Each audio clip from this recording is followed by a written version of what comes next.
Hola, muy buenos días. Yo soy el doctor David Alejandro Trejo Sorneo, soy neumólogo y broncoscopista.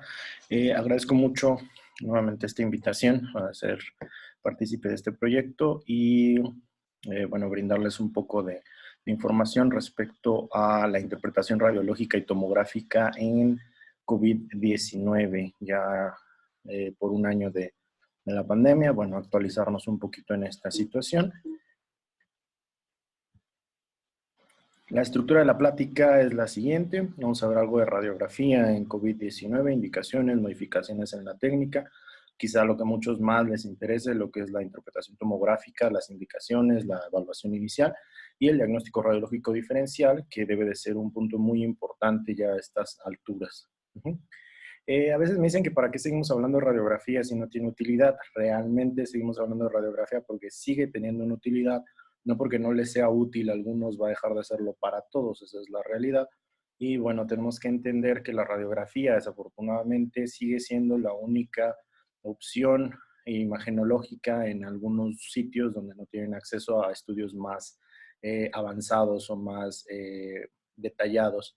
Es cierto, la radiografía tiene una baja sensibilidad en infecciones leves o tempranas, pero incluso todos los artículos siguen demostrando o siguen recomendando la radiografía para que tiene una utilidad en el seguimiento de los pacientes, tanto en el post-COVID como nos hemos dado cuenta de que incluso muchas de las lesiones parecen persistir hasta meses después de que el paciente ha salido del cuadro agudo. Y esta cuestión de estar radiando constantemente a los pacientes, la radiografía es una buena alternativa para esta cuestión del seguimiento y también para el manejo del paciente domiciliario, que si bien quizá la tomografía sería o nos brindaría información adicional, a veces no es tan necesario estar sacrificando el gasto económico en el paciente o la exposición a la radiación, si con una radiografía nos puede dar bastante información. Y también ha sido útil en el monitoreo dinámico en los pacientes que agravan los síntomas respiratorios y el paciente está muy inestable como para poder trasladarse al área de imagenología para tomar una nueva tomografía y en sitios donde no se tiene acceso al ultrasonido pulmonar o no se tiene experiencia utilizándolo. Que creo que el ultrasonido va a desplazar en algún momento a la radiografía. Sí lo creo, pero bueno, en estos momentos la radiografía sigue teniendo un papel importante, tanto así que mientras aquí en México quizá le seguimos haciendo el feo a la radiografía en algunos sitios o algún grupo de médicos especialistas sigue comentando que no es útil la radiografía o para qué lo seguimos utilizando, todavía en otras partes del mundo se han puesto eh, a trabajar en modificar por cuestiones de seguridad las técnicas radiológicas para disminuir la exposición a su personal y para disminuir también el uso de los equipos de protección por la situación a la que nos hemos enfrentado, a veces hasta de desabasto, ¿no? Y esta es una técnica bastante interesante, la radiografía a través del espejo. Eh, Realmente aquí lo que vamos a hacer es sentar o incorporar al paciente sobre su cama. Tenemos el chasis de la radiografía que va colocado justamente detrás o en la espalda del paciente y tenemos un escudo protector, ajá, que es donde se va a colocar el personal que está dentro del área y nosotros vamos a acercar a nuestro paciente al vidrio, por así llamarlo, o a esa separación, a esa división de áreas donde a veces nos encontramos. Yo creo que la mayoría de las unidades de COVID, espero que ya la mayoría tengan al menos un área bien definida, separada a veces por puertas, y podemos utilizar eso a nuestro favor para pegar justamente el aparato portátil de rayos X y tomarle una radiografía.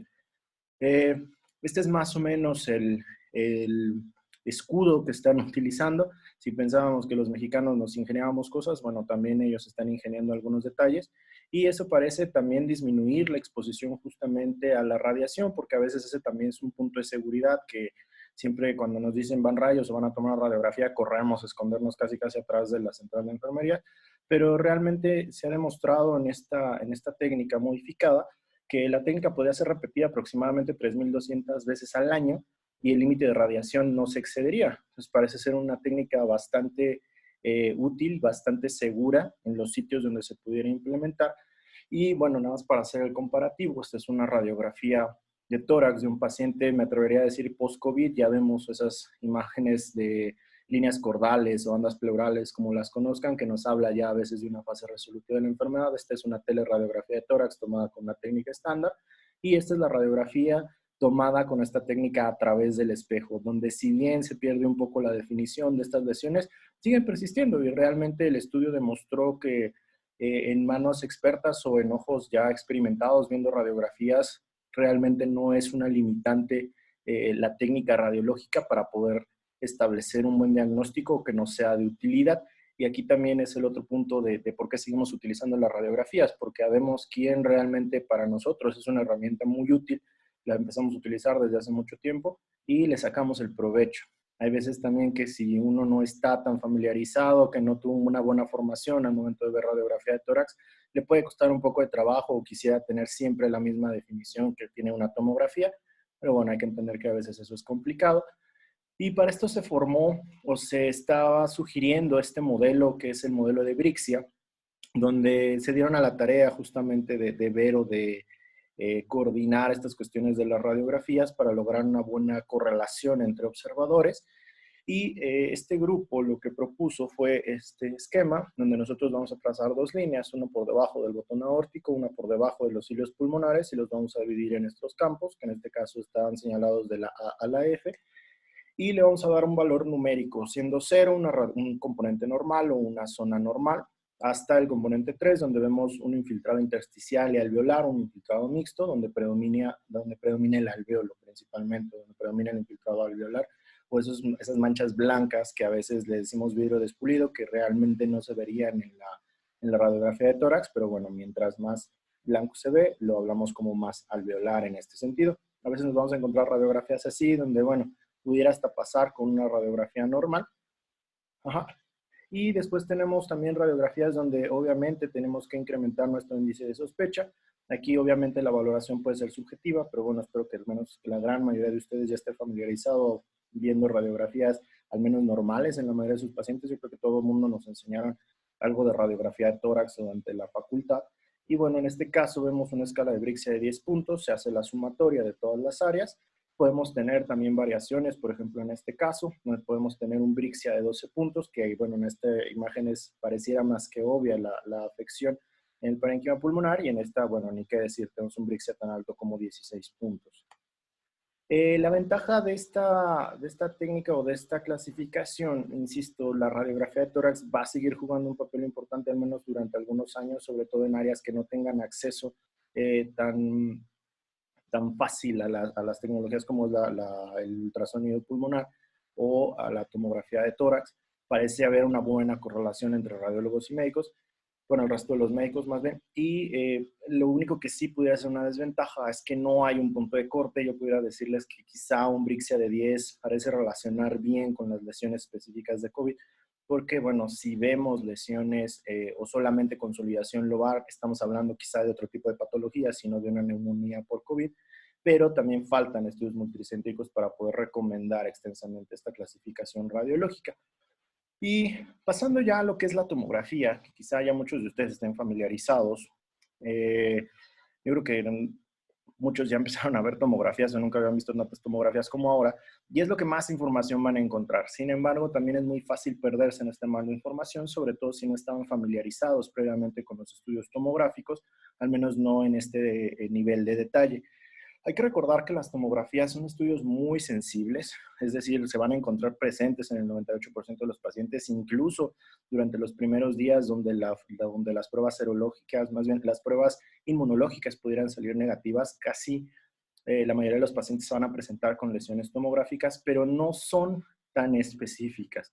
Es decir, que si yo no conozco antecedentes de mi paciente, no sé si ahí tiene un expediente radiológico, va a ser difícil poder llegar a establecer un diagnóstico 100% seguro con solo una imagen tomográfica, si no tienen la experiencia suficiente.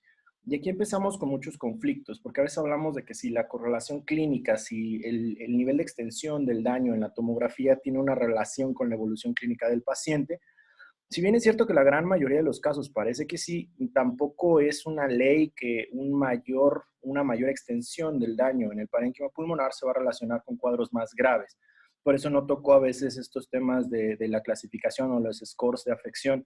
Van a ver que a veces dividen en los 5 lóbulos, que hay que ver si está afectado del 0 al 25% del parénquima, del 25 al 50, al 50 al 75, más de 75. Hay otros que les dicen que si se va a afectar lo dividen en 20 segmentos y se le da un punto por segmento afectado y a veces se le da un punto si tiene más, afección mayor al 75% del parénquima. Son muchas escalas que se han propuesto, pero insisto, realmente todavía falta mucho para poder decir si existe una relación con la clínica y la tomografía. También vuelvo a insistir, la persistencia de lesiones va a ser una constante y a veces es complicado tomar decisiones con un solo estudio tomográfico. Se hablaba mucho al inicio de la pandemia de estas cuestiones de los fenotipos H y L, que realmente ya ha perdido mucha fuerza en este sentido. La clasificación, vuelvo a lo mismo, hay muchas escalas. Y a veces decimos, bueno, vale la pena darle el seguimiento tomográfico a nuestros pacientes, se correlaciona con el tiempo de las lesiones y vale la pena seguir exponiendo tanto al personal de rayos X. Van a ver un montón de bibliografía ahí, nada más porque ya no se repiten las otras radiografías por cuestiones de espacio. Y esto es lo que les comentaba. Las tomografías parecen presentar lesiones muchísimo antes que los diagnósticos moleculares, por eso son más sensibles, a veces también por eso tener una prueba de PCR positiva que no tenga una lesión tomográfica, híjole, nos hace dudar realmente si estamos ante un caso de COVID o si realmente fue un falso positivo de las pruebas, por esa sensibilidad que tiene la tomografía. La tomografía va a ser útil para determinar el grado de afección, insisto, no necesariamente una correlación entre el grado de afección y la gravedad del paciente. Sí está bien caracterizado que nos permite determinar el punto cronológico donde se encuentra el paciente por las lesiones que se están presentando, las lesiones que vemos. Es muy útil para hacer diagnósticos diferenciales y es útil en aquellos pacientes que tengan una PCR negativa, pero tienen una sospecha diagnóstica alta. Es decir, no lo vamos a estar utilizando en todos los pacientes, pero quizás si fuera una herramienta importante cuando estamos analizando esta cuestión de los casos asintomáticos. El problema empieza cuando hablamos de los múltiples patrones descritos. Yo creo que ya todo el mundo ha leído, está familiarizado con lo que son las lesiones de vidrio despulido, la que sí tienen que estar distribuidas a la periferia, sobre todo en la región subpleural, y habitualmente son bilaterales. Y vamos a ver varios tipos de lesiones. El más común, insisto, esto es el famoso vidrio despulido, estas lesiones que parece como si hubiera una mancha blanca muy difuminada, que solamente nos habla de la ocupación alveolar. Y tengo que insistir que las lesiones de vidrio despulido siempre van a sobresalir sobre el resto del parénquima pulmonar, porque en esto nos enfrentamos al primer desafío, que serían los artefactos de movimiento, los artefactos de posición. Recuerden que la densidad del parénquima pulmonar en los estudios tomográficos va a variar si lo encontramos en una fase inspiratoria, en una fase expiratoria. La tomografía se puede hacer un estudio dinámico si nosotros pedimos estas dos fases o si pronamos al paciente también para ver algún cambio dentro de la tomografía.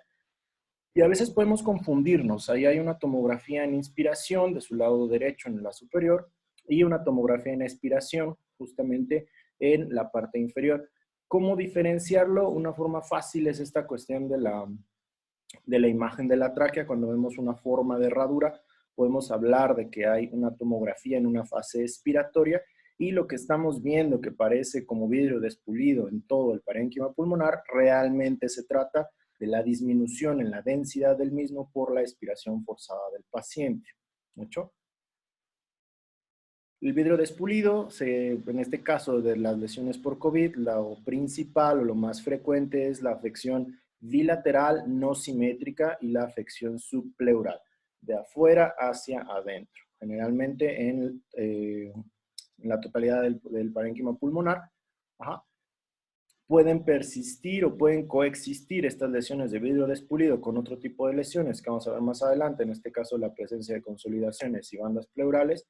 Y aquí empezamos a hablar ya de la cuestión de la consolidación y un signo radiológico muy importante que es el broncograma aéreo.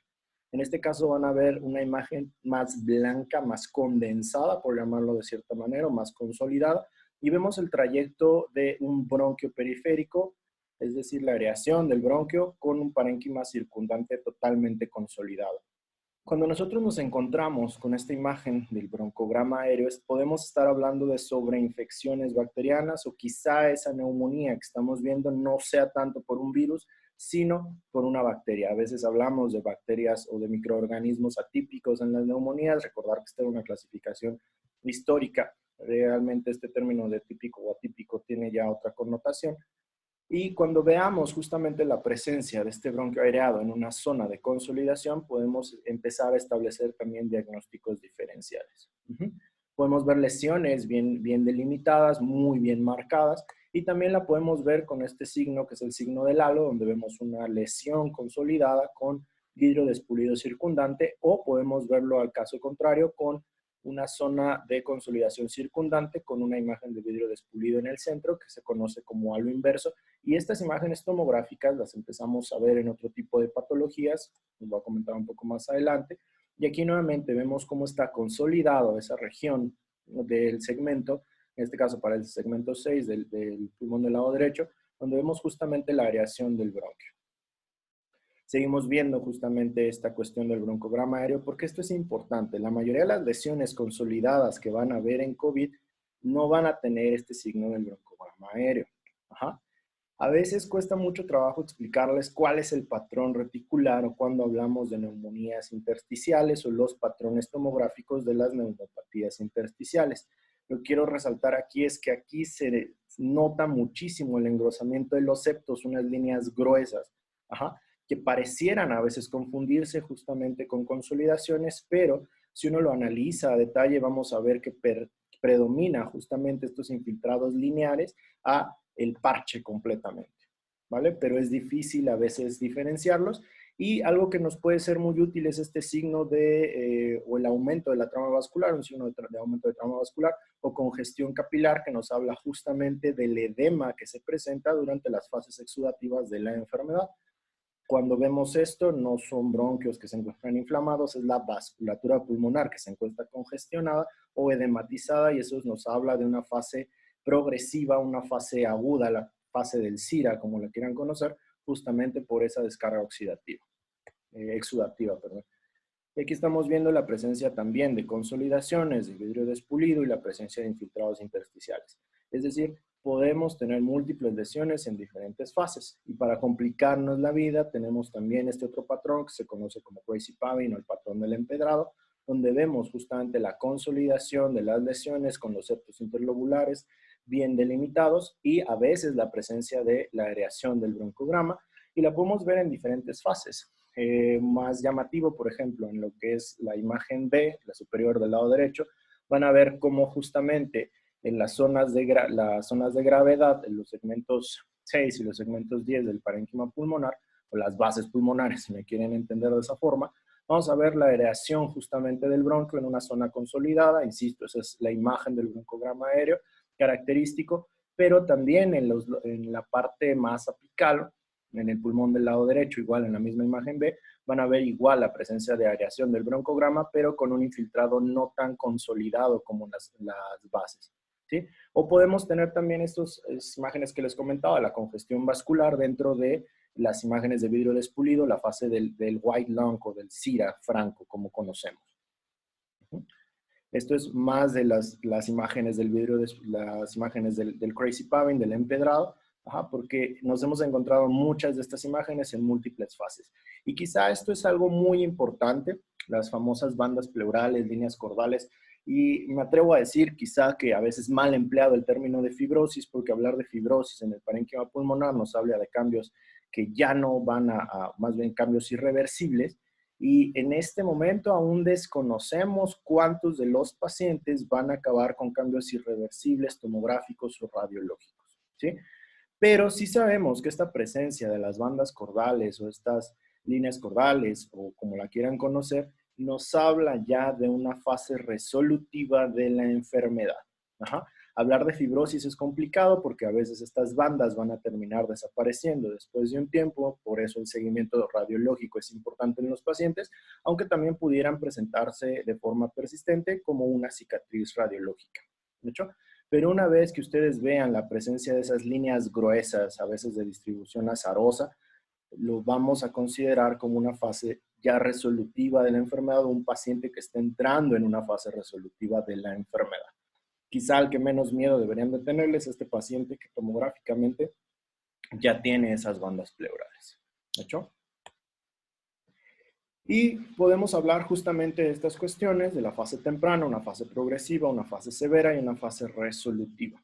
Entonces, para esto sirve la tomografía, para establecer en qué momento de la enfermedad pudiera encontrarse el paciente, pero sobre todo, si lo vamos a encontrar en una fase severa, una fase de Cira franco, un pulmón blanco, pues bueno, nos vamos a enfocar en contener el daño y cuando hablamos de una fase resolutiva podemos estar hablando de complicaciones en el paciente. Ajá, recuerden los eventos trombóticos, que también va a ser uno de los diagnósticos diferenciales tomográficos de los que hay que estar pendientes. Esto nada más es un breve resumen de lo que les acabo de comentar, la fase temprana, la fase progresiva, la fase severa y la fase de absorción, justamente hacia qué tipo de lesión va a predominar justamente ahí en el intersticio. Nada más para que lo tengan ahí muy en mente, es lo que les acabo de explicar. Y recuerden que la presencia de estas lesiones de vidrio despulido, si bien es lo más frecuente, no es lo único. Podemos tener consolidaciones en parche, que a veces nos hablan de fases progresivas, mientras más lesiones parece que tiene mayor gravedad, aunque insisto, no es una ley hasta ahora. Y vamos a encontrar este engrosamiento septal a veces en las fases ya resolutivas de la enfermedad. Este es un resumen de todas las lesiones que podemos encontrar. Recordar que también puede haber lesiones no tan frecuentes como la presencia de nódulos, arbologemación, cavitaciones, la presencia de bulas o quistes, que si bien pudieran descartar la enfermedad, no nos tiene que hacer tampoco confiarnos en ese sentido. ¿Hecho?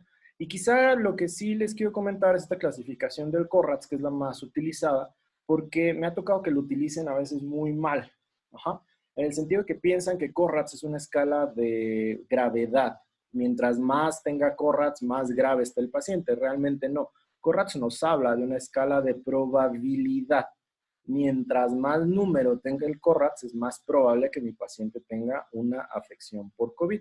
El caso del 0 hasta el caso del 6, siendo el 6 el paciente que tiene una PCR positiva, ya no nos interesa cómo está la tomografía, pero si a alguien le tenemos que prestar mucha atención, quizás sea el CORRATS 3, que es el caso complicado, el caso complejo, el que no nos queda bien la duda si el paciente pudiera tener COVID o no, porque ese es un paciente que hay que estarlo vigilando. Un 4-5, pues bueno, el diagnóstico prácticamente está cantado, pero tengo que tener en mente que para yo decir que es un CORRAT 5, tengo que tener imágenes obligadas y patrones confirmatorios. En el caso de las lesiones obligadas, tengo que tener vidrio despulido con o sin consolidación en afección subpleural de distribución multifocal y bilateral. Esta es la escala original del CORRAT. Si ustedes ven una lesión en vidrio despulido, solo una, difícilmente les van a decir que es un CORRAT 5. Y no es que ustedes le vayan a poner un CORRAT 5 porque no cumple con las definiciones. Insisto, no hay que estar haciendo el CORRAT modificada por alguien. No, es la escala surgió para ver la probabilidad de la enfermedad. Recuerden que no estamos hablando de medicina basada en experiencias, sino estamos hablando de estudios grandes. ¿De hecho? Los patrones confirmatorios, hay que ver las regiones de vidrio despulido, el empedrado, el engrosamiento de la vasculatura dentro del parénquima pulmonar, o estas imágenes de congestión que sí nos confirmarían la presencia de enfermedad. ¿De hecho? A veces es muy difícil que un radiólogo les diga que no va a ser COVID si le ve vidrio despulido porque él desconoce muchas veces los antecedentes de los pacientes. Y a veces entramos en esta cuestión de los diagnósticos tomográficos diferenciales, que para mí este es un artículo muy bueno, se lo recomiendo realmente. Es una revisión bastante amplia de todas las cuestiones tomográficas. Y aquí nos hace hincapié en algo muy importante. Los hallazgos radiológicos de la neumonía por COVID van a ser no específicos, insisto. No podemos dejar de lado todo lo que sabíamos antes de la medicina, solamente por COVID. En el caso del trauma de tórax, vamos a ver estas zonas de contusión pulmonar que pudieran semejar vidrio despulido. Y también es algo muy frecuente. Los accidentes automovilísticos, el paciente llega, le toman una tomografía, ven eso y lo primero que dicen es, tiene COVID, mándalo al área COVID. Cuando realmente el paciente lo que tuvo fue una contusión pulmonar. Y las dos se tratan de forma distinta, hay que entender esa parte, tienen pronósticos muy diferentes. ¿De hecho? Quizá lo más frecuente es el diagnóstico diferencial con las neumonías virales, en este caso la neumonía por influenza, pero tampoco hay que dejar de lado las neumonías por adenovirus, los virus incitales respiratorios en el caso de los niños, ¿sí? En el caso de estas dos tomografías en particular, son pacientes con neumonías por influenza H1N1, donde también nos van a dar imágenes en vidrio despulido, a veces en afección subpleural, aunque está más descrita con afección periliar del centro hacia afuera, ajá, pero muchas veces es imposible distinguir tomográficamente una de otra, ¿vale? Algo muy importante también son las neumonías por broncoaspiración que van a predominar en sitios de clive, pero no es tampoco una ley y también nos van a dar esas mismas imágenes de consolidación con broncograma. Las neumonitis por broncoaspiración o síndrome de Mendelssohn nos va a dar imágenes de vidrio despulido. Entonces hay que conocer los antecedentes del paciente, no nada más interpretar a la y se va a una tomografía porque nos vamos a meter en muchos problemas. Otro punto muy importante, el edema agudo pulmonar, esas imágenes de ala de mariposa, las de murciélago, como lo quieran llamar, que van del centro hacia afuera, normalmente siguen trayectos vasculares y aquí hay que tener mucho cuidado, los pacientes con insuficiencia renal hacen imágenes que muchas veces parecen neumonías por COVID, los acusan de COVID cuando realmente lo que tienen son edemas pulmonares. Hay que tener mucho cuidado con estos pacientes. Las neumonías por neumocistis también son un problema para diagnosticarlas, sobre todo porque los hallazgos de laboratorio también nos van a dar linfopenia, nos van a elevar la LDH. Ajá. Quizá aquí la única diferencia es que también, bueno, la única ventaja es que también lo vamos a tratar con esteroides, pero también debe de ser un diagnóstico que debe estar en nuestra mente. Y quizá lo más complicado a veces para explicarle a alguien son las lesiones de las neumopatías intersticiales. Habitualmente nosotros utilizábamos las tomografías de alta resolución para establecer correctamente los diagnósticos y aún así establecer un diagnóstico de una neumopatía intersticial requiere muchas veces de un equipo multidisciplinario, requiere de la intervención tanto del radiólogo, del patólogo, requiere la intervención también de un reumatólogo. Entonces, estamos hablando de pacientes que son complejos. Estas mismas lesiones de los infiltrados intersticiales, hay que recordar que puede haber neumonías organizadas criptogénicas, patrones usuales, patrones no usuales o inespecíficos, indeterminados, o neumonías descamativas. Es decir, estamos hablando de muchos patrones que debemos de tener siempre en mente. Por eso, a veces, establecer los diagnósticos tomográficos es complicado, ¿sí? También podemos tener eventos vasculares, los pacientes quizá con lupus o pacientes que tengan síndrome de Churg-Strauss o los pacientes con granulomatosis de Wegener o pacientes que tengan incluso eventos trombóticos, la tromboembolia pulmonar o los infartos pulmonares, nos van a dar estas mismas imágenes, nos van a dar congestión vascular, nos van a dar estas imágenes del infarto pulmonar de consolidación de una forma triangular, muchas veces en la periferia, subpleurales, y nos van a dar esas imágenes del vidrio despulido por el edema alveolar circundante. Entonces es importante tenerlo siempre en mente. ¿Cómo vamos a diferenciar si mi paciente tuvo COVID y ahora le dio una TEP? Pues bueno, hay que tener un alto índice de sospecha, aparte de que el estudio contrastado sería muy importante, y la valoración complementaria. Entonces aquí hay que tener muy en cuenta esta cuestión. Si mi paciente tiene ya un estudio tomográfico y yo le veo lesiones en vidrio despulido, lo primero que tengo que preguntarme es si mi paciente tiene artefactos. Si los tiene, hay que ver qué tipo de artefactos tiene. ¿Fueron artefactos de movimiento? ¿Son artefactos de volumen? ¿Son artefactos fisiológicos? Es decir, si hay mayor predominio en zonas de clive. Por mucho vidrio despulido que tenga, si todo está en sitios de clive, ningún radiólogo, neumólogo o cualquiera que tenga dos dedos de frente para interpretar una tomografía se los va a pasar como un Corrat 5. ¿De hecho? Eso a veces lleva a conflictos entre el personal. Hay que entender que no todas las lesiones de vidrio despulido van a ser COVID. Hay que tener altos índices de sospecha para diagnósticos diferenciales y evaluar correctamente los estudios tomográficos. De ahí tengo que hacerme dos preguntas. ¿Mi paciente tiene un factor de riesgo para una neumopatía crónica o mi paciente tiene síntomas respiratorios agudos? Si mi paciente tiene un factor de riesgo para neumopatías crónicas, tengo que ver el patrón tomográfico. Predominan bronquiectasias y panal de abejas en lóbulos inferiores. Pues bueno, tengo que ver si mi paciente tiene un patrón de una neumonía organizada criptogénica, un patrón de neumopatía intersticial usual, un patrón de neumonía intersticial no específica. Es decir, nos metemos en muchos problemas en pacientes que tienen factores de riesgo para neumopatías crónicas. Por eso es importante tener experiencia viendo tomografías y no asumir que todo vidrio despulido va a ser COVID. Si vemos bronquiectasis y panal de abejas en lóbulos superiores, principalmente vamos a ver si no es una neumonitis por hipersensibilidad, un paciente con sarcoidosis, o en el caso de que predominen justamente las imágenes de vidrio despulido que empiecen a consolidar, que hagan signo del halo a veces, vamos a hablar de neumonías localizadas criptogénicas. Y en el caso de que mi paciente tenga signos respiratorios agudos, hay que buscarle, si no tiene signos de vasculitis o hemorragias alveolares, buscarle datos sistémicos de que tenga una poliangeitis nodosa, lupus eritematoso sistémico, granulomatosis con poliangeitis, que sería la de Wegener, o la granulomatosis eosinofílica con poliarteritis, que sería el síndrome de Church-Strauss. Buscar la dilatación de las arterias bronquiales pensando en tromboembolias pulmonares, infartos pulmonares, cardiomegalia, congestión vascular para ver que mi paciente no tenga edema pulmonar. Y en pacientes inmunocomprometidos también es un problema. Hay que ver, las lesiones pueden semejar muchas cosas, pueden ser micosis pulmonar, una micosis pulmonar, esos infiltrados acotonosos, a veces de distribución también aleatoria en todo el parénquima pulmonar, la neumocistosis, como ya lo vimos, la tuberculosis, la gran imitadora. Es importante tener siempre en mente estos diagnósticos diferenciales. Las consolidaciones vivasales en puntos de clive por riesgo de aspiración, hay que ver que no es una neumonitis, una neumonía por broncoaspiración, o una consolidación lobar que nos habla de neumonías bacterianas. Recordar que el micoplasma también hace lesiones en vidrio despulido, nos puede dar esa congestión vascular y es fácilmente confundible con una neumonía por COVID en una fase progresiva. ¿Hecho?